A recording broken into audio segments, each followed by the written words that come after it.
Okay, hello chess players, here we go. We're gonna play some bullet chess. We got d4, d5, we've got Queen's Gambit declined, we've got the passive e3 setup, which annoyingly only leads to approximate equality, which I have learned over the years and the hard way.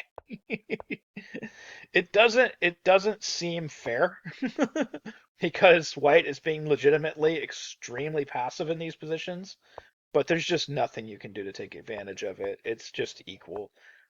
White has just enough leeway that all this should be equal. Although if he lets me get in all this, now it's starting to change a little bit.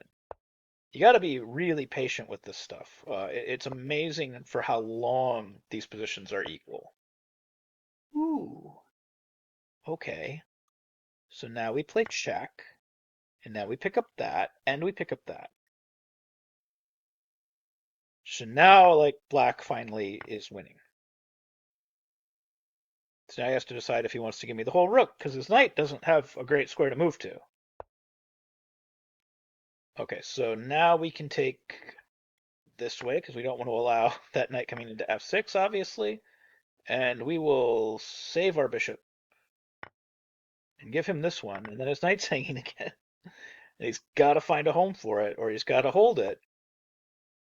Okay, he found a home for it. We're going to play queen d5 and just ask him if he wants to make this exchange happen. Okay, queen f5. And now we have nothing except the 3 points that I just won. Ooh, yuck. I got to play here, and I got to make sure I don't lose on time.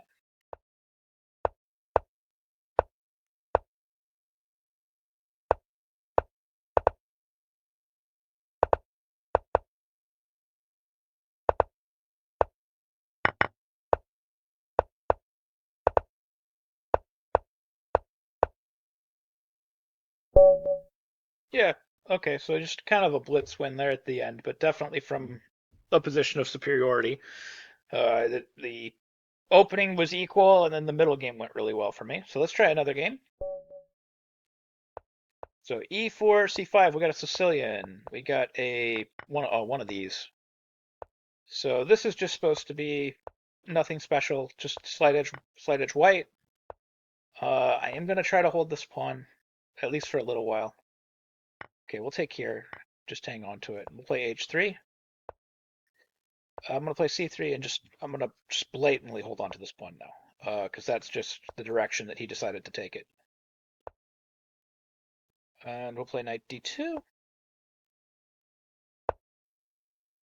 I'm gonna play bishop d4. I don't want to allow that push. That push is going to be pretty awkward.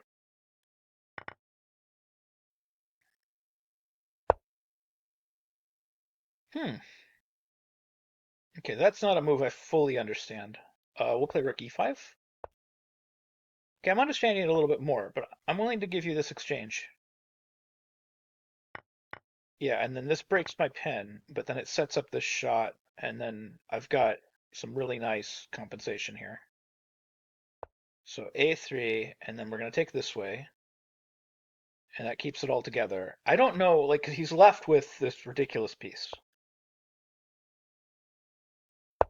Yeah, everything in my position is held, and this bishop has 0 targets,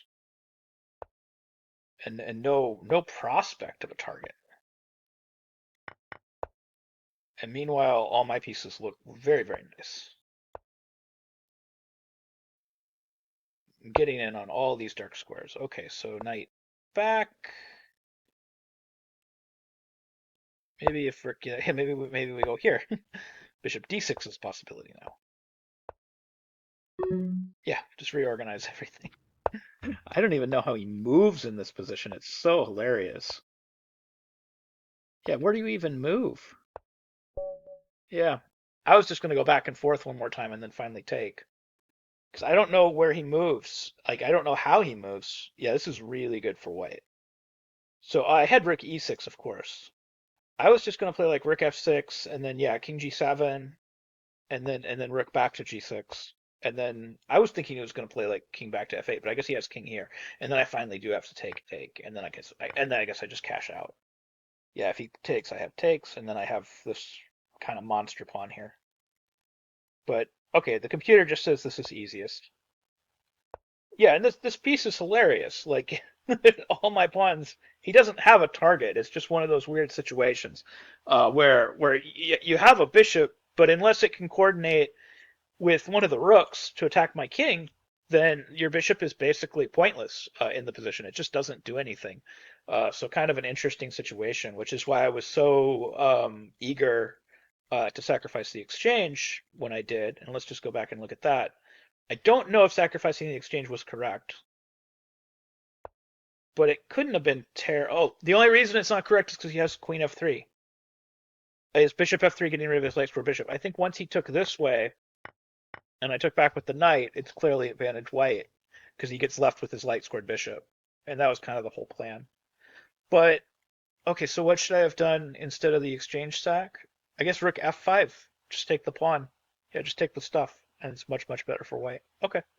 Well, anyways, I hope you found those positions helpful, instructive. I hope you learned something new about chess, and I hope you can use those ideas in your own games. Thank you for watching.